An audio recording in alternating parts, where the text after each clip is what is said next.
Hi everyone and welcome back to the Couch Buddies. Tonight we will have barbarians and jealous vampires. And in our air freshener moment today, we will not talk about games, but we're going to be talking about a very interesting piece of hardware. Stick around, we'll be right back.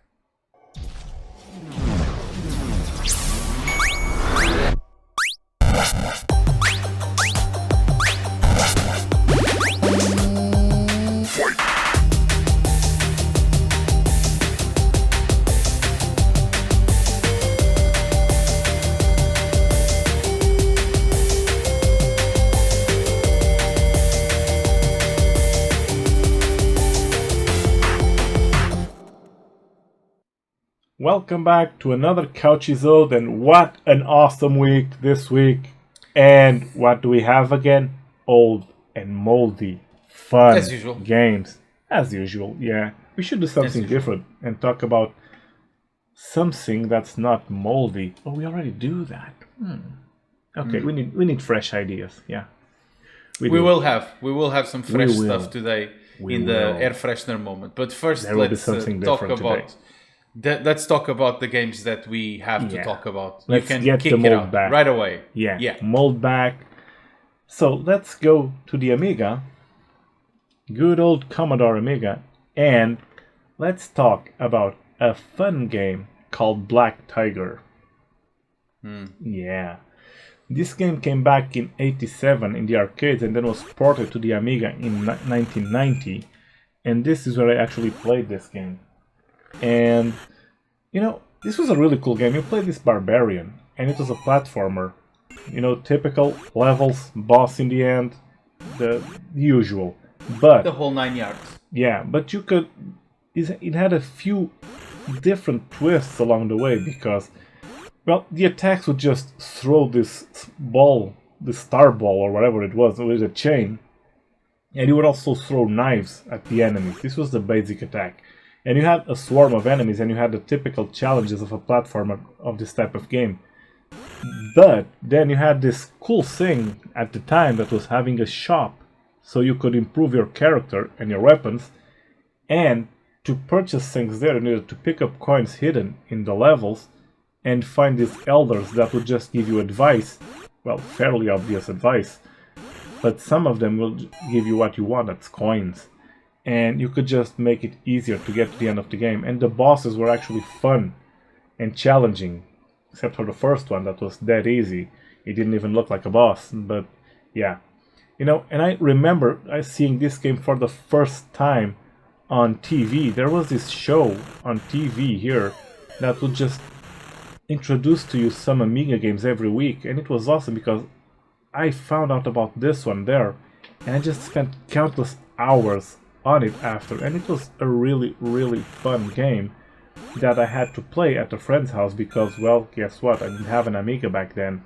I have one now. You can see it there.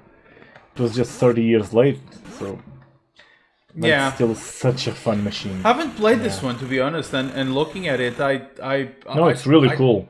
I kind of like this type of platform, especially on the Amiga. I Yeah. had my cousin that had the Amiga with the The arcade Amiga had stick, awesome games. the arcade stick from Sega that you could actually connect to it, and you could actually play games on the Amiga with it. It was just a regular arcade stick, and it was really good for this type of games as well as fighting games and many others. But I did not play this one, to be honest, and You should. seems It's really seems cool. to be very good. No, it seems to be cool.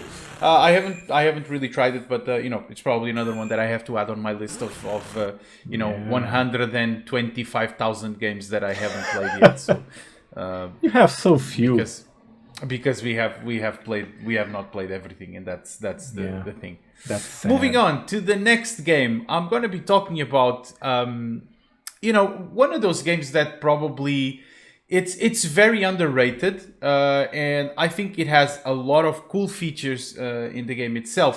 But as I said, it was underrated. I don't think a lot of people played it. So I'm going to be talking about Power Slave, or Exhumed as it was called in Europe. And this is from 1996 for MS-DOS. And this was developed by Lobotomy Software and published by Playmates Interactive. Now, What a great game that I had to bring to the couch that took me a while to remember it. In fact, if it wasn't for the random gameplay I watched just this weekend on one of those, YouTube trips that you do at night, you just turn on YouTube and you just let it play videos that he suggests one after another.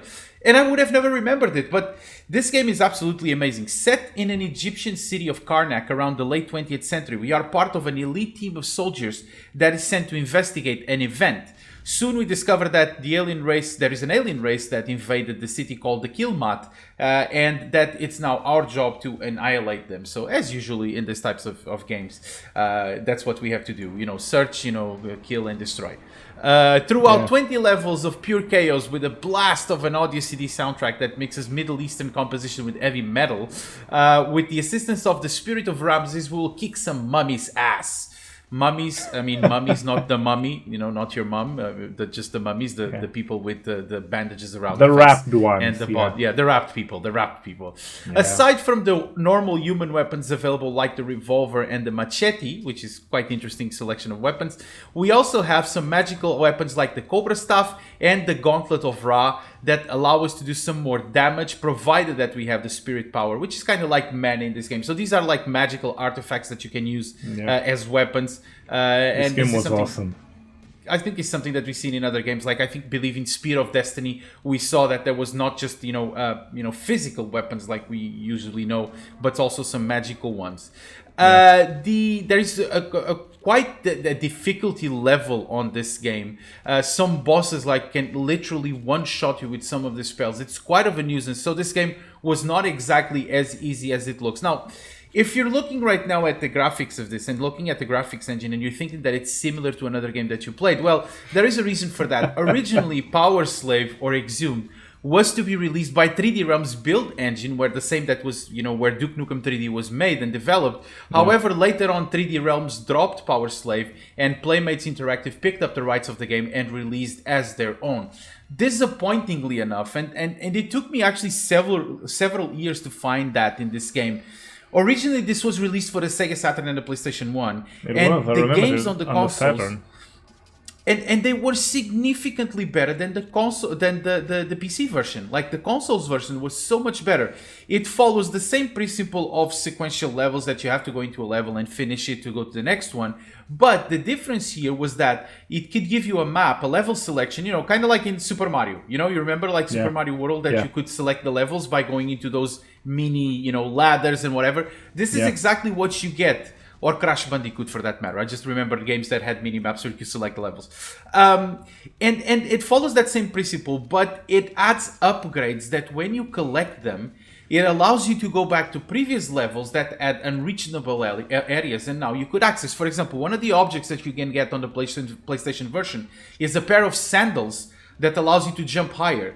And on the first few levels, there's a couple of platforms that up there, there's a couple of objects that you have to get. And without those sandals that you get, I think on the second or on the third level, you can actually not get to those areas. So the way the game was, constructed on the consoles was much better. And last but not the least, the most important aspect of the console versions is that it runs on a totally different graphical engine that had a lot more quality than the PC version. And that actually seems very, I wouldn't say impossible, but very odd that the consoles could actually do better in that terms of 3D. But the graphical engine of the PlayStation is so crisp and it has so much better textures and sprites that honestly, it really doesn't make any, justice to the powerhouse that the PCs were back then, compared with the consoles, especially PCs with graphics, graphics accelerators. I think what happened back then was that you were still getting to that point that not many people had 3D accelerations at home because they were expensive. And the consoles were just such a bigger market for them that it was more appealing. That's even the only thing I can think about. Even on software mode, PCs were capable of doing so. I mean, despite that, yes, not with the same resolutions, not with the same quality of textures, we know that. But if you look at the resolution, for example, of the PS1, for example, or the Saturn, I don't think that the resolutions were higher than the PC were. No, they weren't. I just think that, these games were so well developed. It's kind of like what happens today. The games were so well developed for that specific platform, and they are so optimized for this hardware that it doesn't really matter. It doesn't really matter. You know, you can throw any game at it with the optimization that they have for that specific hardware. It will run much smoothly. The PC version, however, is available on GOG for €8. And despite the shortcomings that I mentioned, I still think it's a great game. I had a lot of fun with it. I love the soundtrack. The soundtrack is brutally amazing. Really it has cool, this like this mix of Middle Eastern scales in the songs with heavy guitars and drums and some riffs and stuff like that. So it's a great game for me. I think that if you guys haven't played it, pick it up at GOG. It's a great piece of game, and you guys are gonna love it. So yeah, it's really awesome. So Blade, what do you have next for us today? Okay, I'm going back to my favorite console, to the Dreamcast. Okay. Yeah. Let's go back to 1999, to a game I played on the Dreamcast, and I also played it on the PC, but it was more enjoyable on the Dreamcast somehow. And let's talk about Legacy of Kain, Soul River. Oh, I did not play that game. And this was a really cool game. Not even on the PC, to be honest. I remember back then that the main character, Raziel, looked so cool in this game. And the story, if you just strip away all the little details, it was very simple.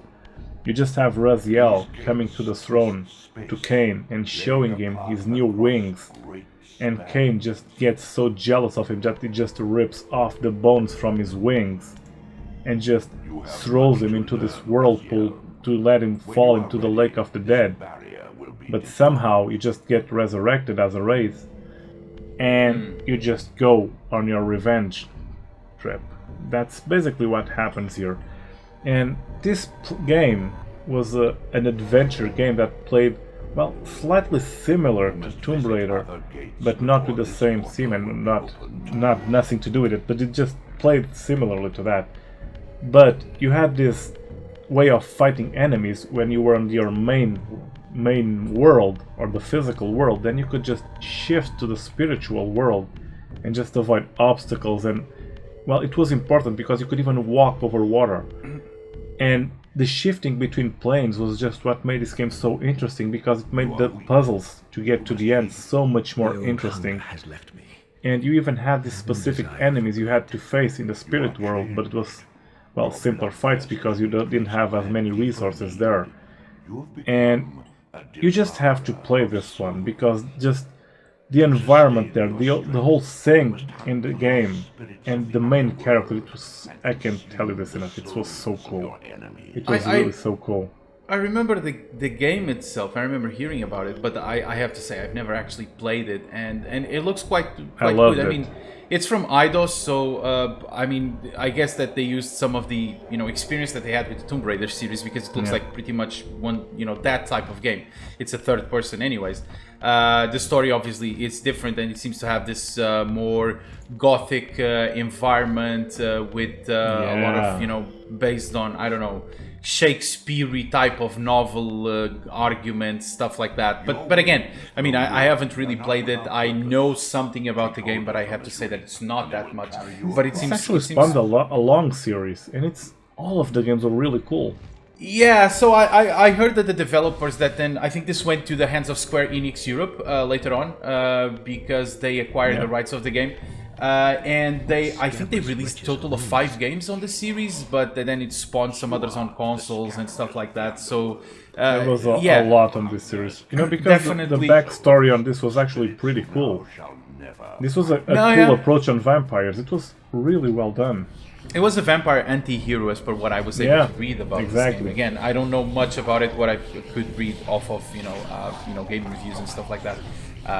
But I did my homework, and I wouldn't come unprepared and not knowing anything about this game. I think this game is also on GOG, and I think I have it there. But I really loved it on the Dreamcast. I mean, all right. I loved everything on that console. Good suggestion for the guys to play. And I think we can move on to our last part of our Couchizo today. And we're going to be talking, we're not going to be talking about any games today in our Air Freshener moment. And I think that the last time we tried to, for example, speak about something else in our Air Freshener moment, especially this was on our Portuguese episodes. And it kind of had a good reception, and people were talking about, that we would talk more about technologies and so on. And today I'm going to be talking about something very, very useful, and probably for the people that, have retro computers, or they have, old computers lying around that require the use of good old floppy drives. There's something that we have as an alternative to use. So let's talk about floppy drives themselves. So they were the first, let's say, kind of removable media that we saw. I mean, if we don't count punch cards, because those were from really, really the beginnings of the IT. But the question is, we saw floppy drives having an immense, let's say, popularity, during the 80s, the decade of the 80s, and then the beginning of the 90s and so on, because they became, cheap, affordable, and they, could take some data. I mean, it wasn't really, huge amounts of data, and obviously has the IT world kind of, evolved. What happened was that we saw that there was a big popularity on removable media and so on. If we fast forward like 30 years, like today, we have USB drives, or you have SSDs and so on and so forth.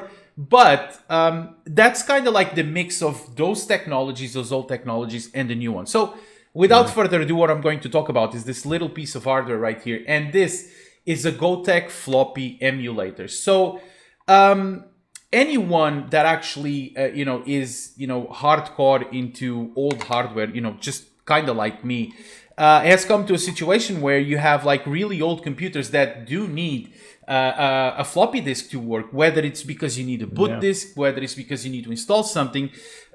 Just pay attention that, many of the modern computers nowadays, they can boot from USB thumbsticks or USB drives. But the question is that this was not the case back then. And so some of these motherboards, and they do not have that opportunity. So what we have to do is to use this little piece of hardware. So now, what could be the use? I have one exactly like that built inside. Exactly.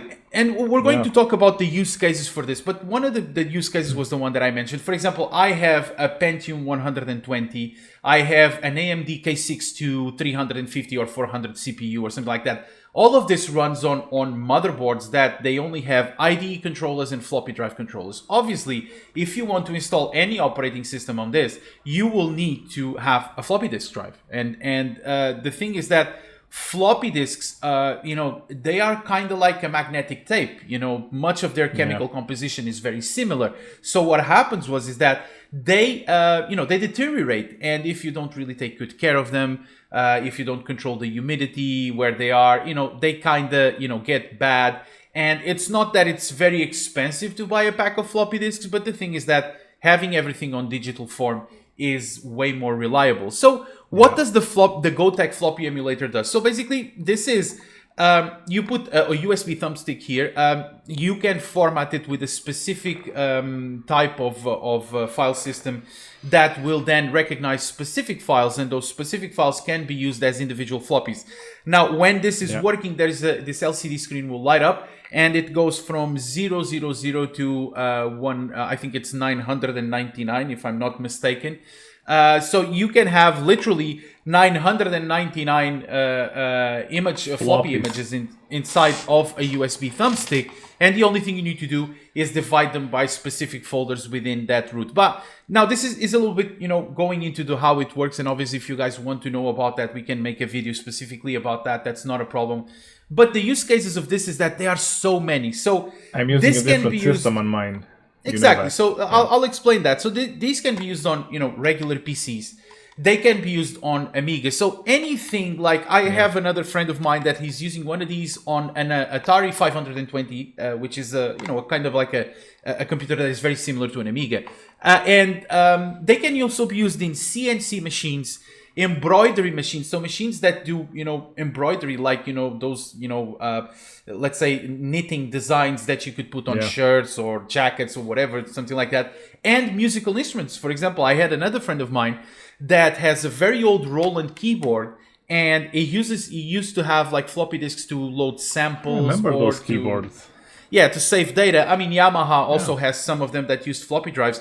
and he replaced by one of these. The good thing about this is that this works on a 34-pin connector, which is the connector that you would have on any PC, and even if it's not a PC, then you can have actually conversion kits so that you can make this work with an Amiga or with any other type of computer. Now, these are the use cases that you can use this for, and it's a very, very useful piece of hardware because you can always have a backup of your floppy drives, and the whole root of the folders in a separate folder. And if you just have to replace your thumb drive, you just basically copy everything into it, and you have everything available again.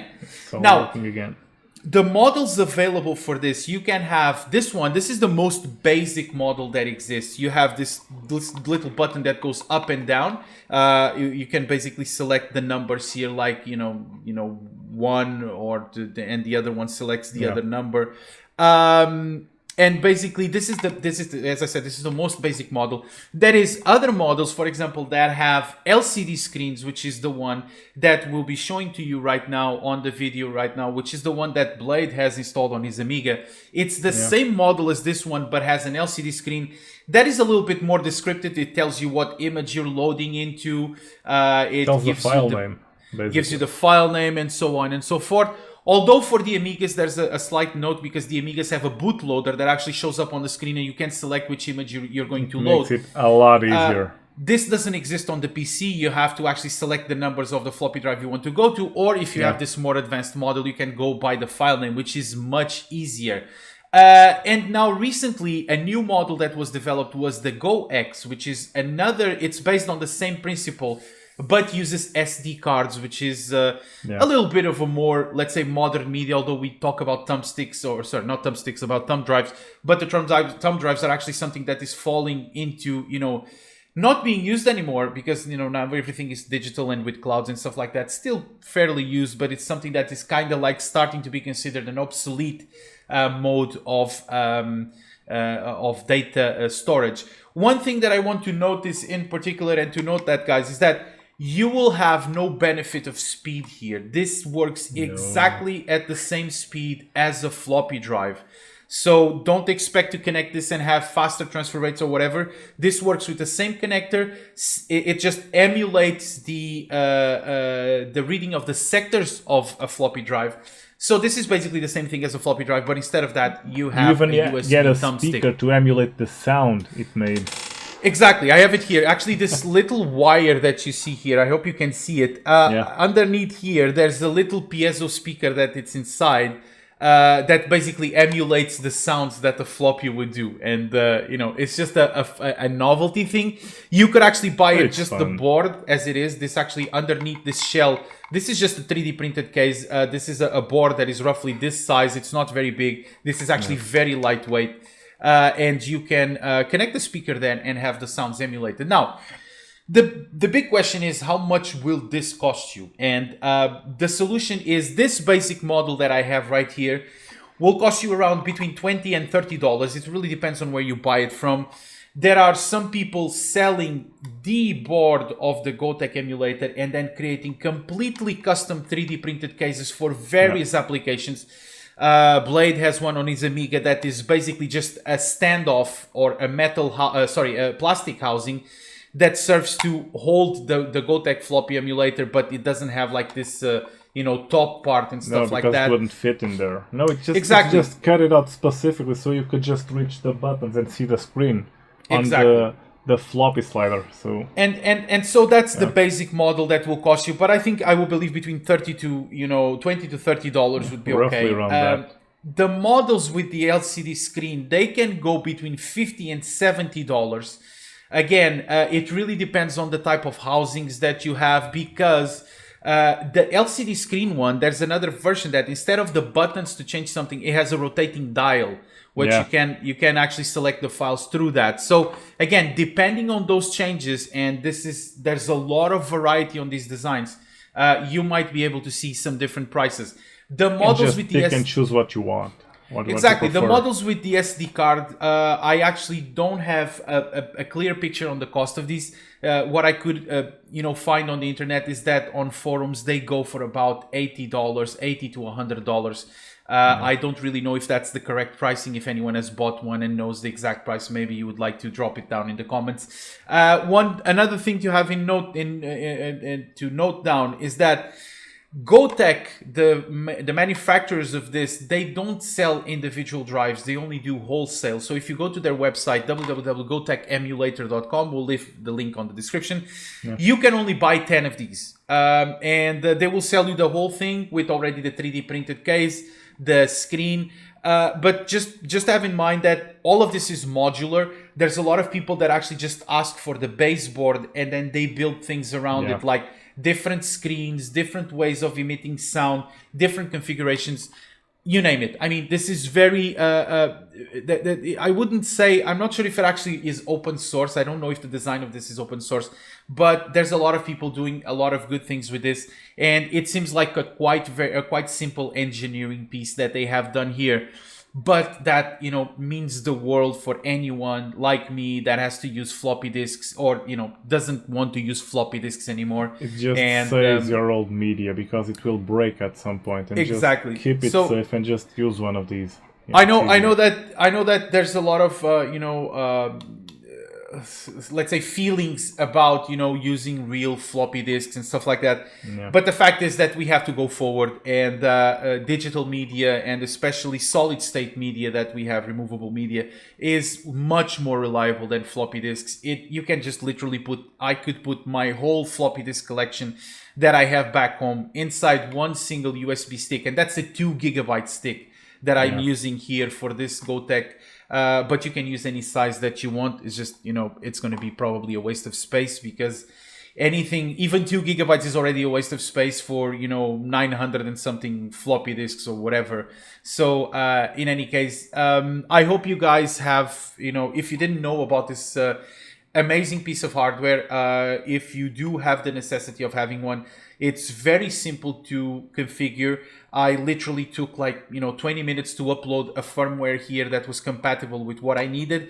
Every single application will have a different firmware, so take that into account. The Amiga type of reading and type of drive has another firmware that needs to be installed. I'm using one that is called SDXC, which is the one that is most compatible for PCs. One thing you need to bear in mind regarding the Amiga is if you use an external emulator, you will need to get a DF0 selector, so you can actually get it inside the computer and just tell it to boot from the external drive and not the internal one. Yeah, that's one of the challenges you have with Amigas that have no hard drive, which is the case of the A500, obviously. The A500 does not have a hard drive, so he has to boot from the GOTEK.